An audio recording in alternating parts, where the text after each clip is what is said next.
Hey everybody, this is BJJ Ritchie, and I'm going to talk a little bit about what I think happened to Conor McGregor.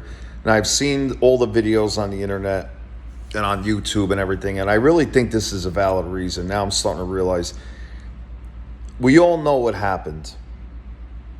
We've seen him in the pre-fight area. He did stumble. He absolutely favored his right leg. It looked like he didn't want to step on it, and he needed the balance, so he compensated his balance so he didn't fall on his ass when he took off his sneakers, okay? Now, there's a video that's circulating, and, Conor was seen walking into the Newport Pain Management Clinic in California.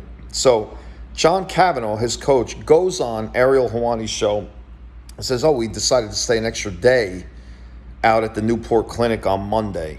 At the Newport, California, because the weather was nice, okay?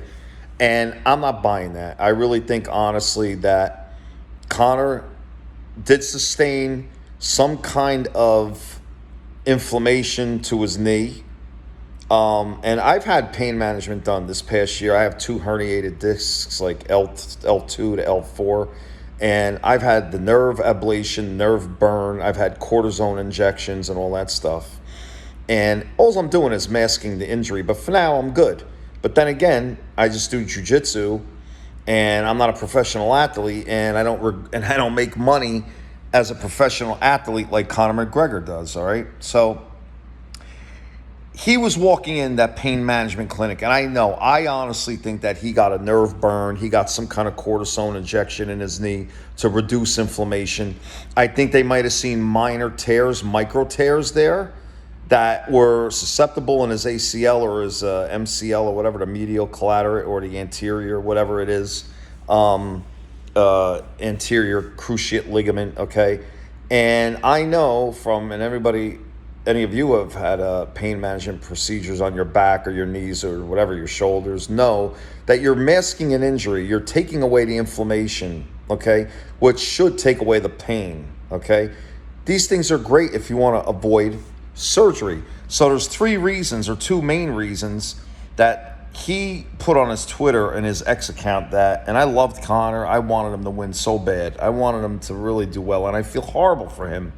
Now, I think he lied about the injury. I think he had some definite little bit of injuries. He didn't look as snappy, even with that pre-fight warm-up in the backstage, and they show him before he goes on. It's like he looks like, listen, I do mixed martial arts. I don't know if you do, but he just doesn't look like firing on all cylinders. And listen, people, it's not the age. It's not that he's fucking 38 years old. It's bullshit, okay?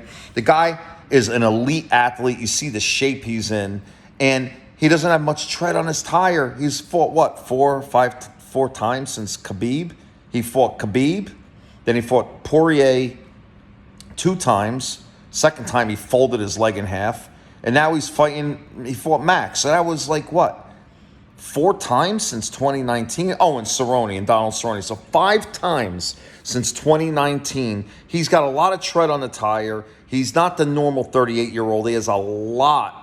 The only thing he would have is maybe the cage rust or ring rust, like they say. But there's no way he's burnt out. He's old. Listen. 38 years old today is not the same as it was. Maybe for an elite athlete, but come on, look at the guy. He was in phenomenal peak condition, okay? So, being said, he goes into this Newport Pain Management Clinic, and it's funny how someone just dropped that video and it leaked out there. So crazy. Seen him walking in, and it's so funny. When he walked in, I think he didn't see anybody there, and it's funny, as they pick him up from the clinic, you see his private, Escalade or Cadillac, whatever it is, the big Jeep truck, the big SUV, with some dude that looks like he's probably his bodyguard or whatever, making sure he gets in there real quick, okay? Or maybe because he doesn't want him to walk too far. It's funny because he didn't get dropped off in the front to go in this pain management clinic. He walked in on his own. So maybe they did a little bit of a pain management procedure. I don't know. Maybe a little bit of a nerve burn and a cortisone injection. I don't know. To where they picked him up right there, okay, in the front. Okay, usually when you're a professional athlete and this and that, you get dropped off in front, like, picked up in front. Your entourage is there, your security, whatever it is. So the weird thing about it, just so shady, the whole thing. I'm sorry, when he came out, and I don't want to hear he was calm, cool, and collected. And I do believe he bullshitted and lied on his Twitter feed, his X feed. And it's not to say he's a liar, because look at this. We know he doesn't need money. But I found out now, it's like anything else, a pre-existing injury or condition that doesn't happen in the octagon, obviously the UFC is not going to cover him for.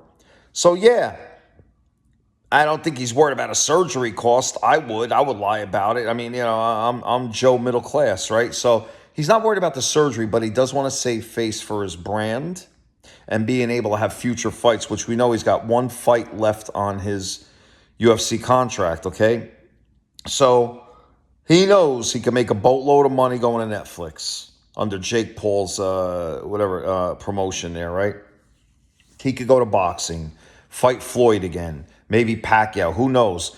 But I really hope that he comes back and I feel bad. You know what I mean? The guy's been through a lot. He put himself, he was his own demon, you know what I mean? Like we all are. He was his own worst enemy.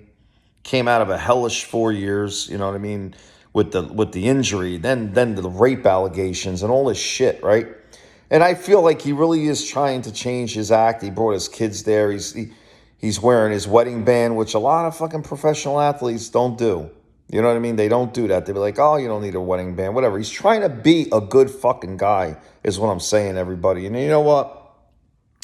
Anybody that's making these stupid accusations, oh, he gets what he deserves. You know what? You have the free will to do what you want, but you're stupid, you're ignorant, and you're immature, okay? You're an internet troll. The fucking guy, if you don't like him, but you see what he's going through, and he's trying to make himself a better person. Like even John Jones, I can't stand him. But if he's contrite and trying to change, and you see an act of contrition in his personality, which we've seen that in Conor, and he has admitted that the fame and the money got to his head, and he's been, like he said it in so many words and sometimes direct, and through the whole fight week, he's like, you know what, man, I fucked up. Basically, I fucked up, and I want to be a better guy for my wife, for my family, and I found God. And he had that ibogaine treatment, everybody, and I don't know if you know about that shit. It's not your simple psychedelic mushroom or ayahuasca. That shit is unbelievable. And he did have a coming to God moment, because that psychedelic medicine is not recreational. It's therapeutic. It is doing amazing things for Gulf War, Afghanistan vets with PTSD. Fucking unbelievable, where they can't deal with life and what they're doing to their families, and then they kill themselves, okay? Plus drug addicts, this and that. I firmly believe it helped him get off the coke or whatever drugs he was doing. It helped him get his life together. I believe that. I believe everything about that.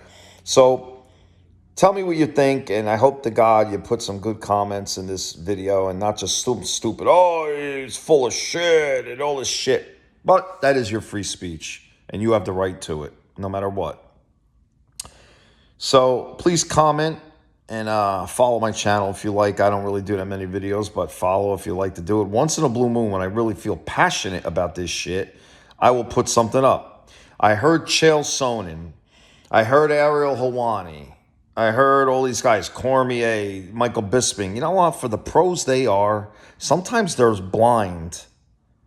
And I know they know all this shit because they're in the world. They're in the professional circles of the UFC and mixed martial arts, former fighters, Hall of Famers. But you know what? Sometimes it needs a guy like me or like yourself to stand back and look at the outside view of a situation and see the common sense of it. Because I heard Chael Sonnen, I heard somebody, oh, you're 39 and, you just don't got it anymore. That's 5. No, that's bullshit. That's fucking bullshit, man. I'm sorry. Conor, like I said, didn't have a lot of wars of attrition. If anything, I really felt if he was really healthy, he could have Donald Cerrone'd Max Holloway. Okay, look at Donald Cerrone. He was dangerous, man. Yeah, he got knocked out a few times. A lot of people were saying, you don't remember back in January 2020, a lot of people were saying, they weren't saying Donald is washed up. They said, yeah, he's old, but he's an old lion. He's a fucking warrior, this, that, and the other thing. And what did Conor do to him? He fucking destroyed him inside of a minute and a half. Bloodied him up with the shoulder strikes. It broke his nose in the first 30 seconds. It was nuts. So, Conor, I pray you come back, and I hope everything's okay. And I wish the best for you. Bye-bye.